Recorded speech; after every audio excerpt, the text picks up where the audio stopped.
Hey everybody, it's Joe with Big Rig Briefing, and we got big news for you today. EPA Administrator Lee Zeldin is proposing to rescind some major regulations that impact the trucking industry, and we're going to talk about that here in a little bit.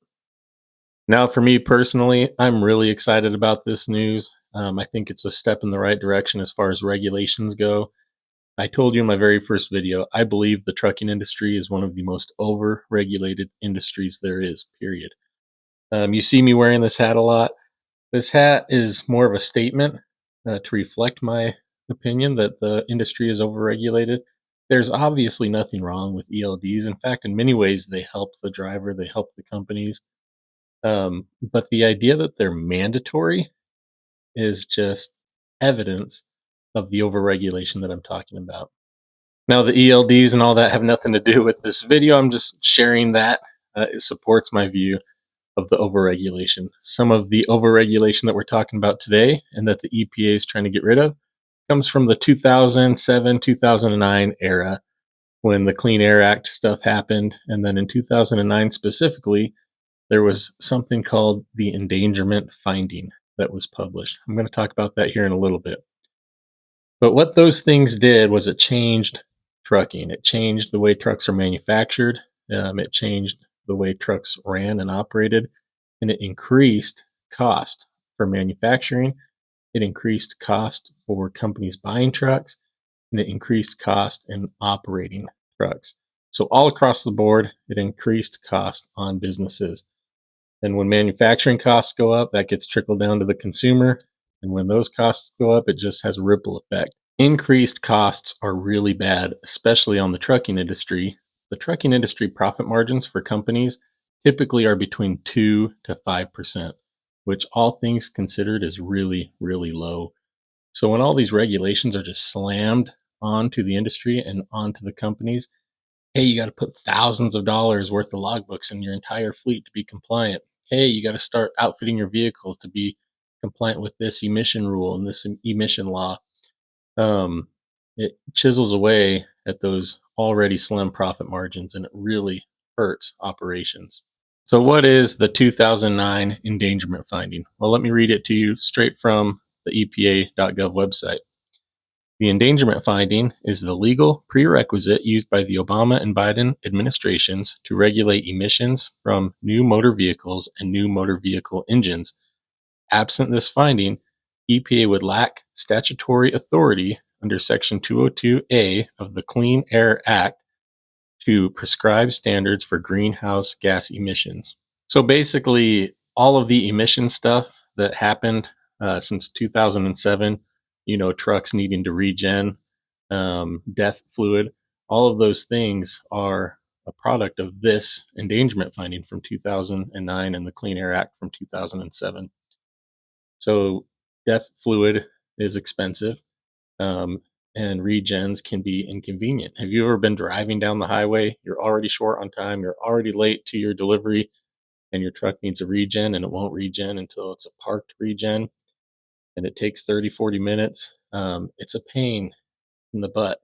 Nobody wants to deal with that. So it hurts operations more than just financially, but it is time consuming as well to have these regulations and these technologies forced on drivers and forced on companies.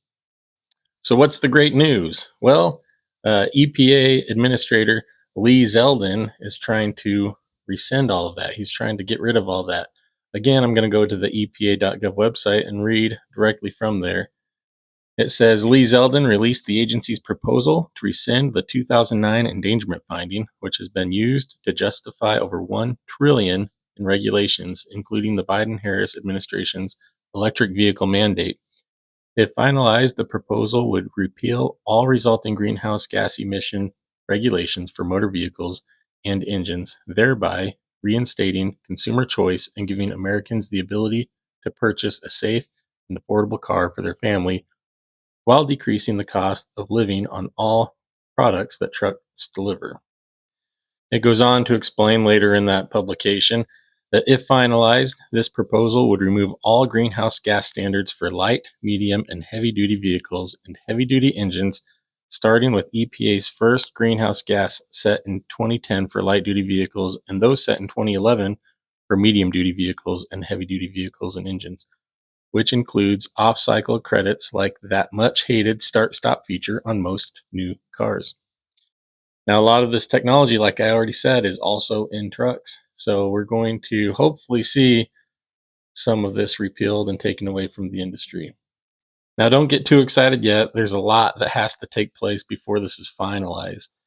Starting with public comment, which is available now. You can go to regulations.gov and you can find the proposed rule there and all of its contents therein. And you can submit your comments on that website now through September 15th, 2025. And even after that, they'll have to finalize the rule and publish the finalized version of it. And there will likely be legal complications between then and actually finalizing it and making it a reality. I will say that the current administration seems to be moving with some type of urgency on these issues. So I think maybe this time around it might be sooner than later, but that's just a personal feeling. Oftentimes, things in this industry, as you know, take forever, sometimes years.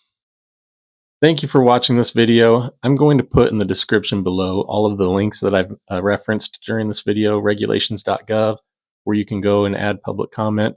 I'll also link the EPA.gov release that I read from this video. If this is important to you, if you think that the industry could benefit from things like this, please get involved. Please add your comment. Don't think that your voice won't be heard. If they get hammered with comments from everybody, it will reflect how important this is to the industry. On that website, there's even tips to effectively submit a comment. So if you're unsure of how to do that or are at a loss of words, feel free to look at that section as well and get some ideas. I think this is a good step. Now, again, I'm not trying to be too political here. Obviously, it's good to have options for environmental friendly vehicles and engines and emissions, but to mandate it on an already struggling industry is just too much. There should be options. There should be responsible options available as well, but not forced. So that's where I stand. I would encourage you to get involved. Thank you for watching. Until next time, I'm Joe from Big Rig Briefing.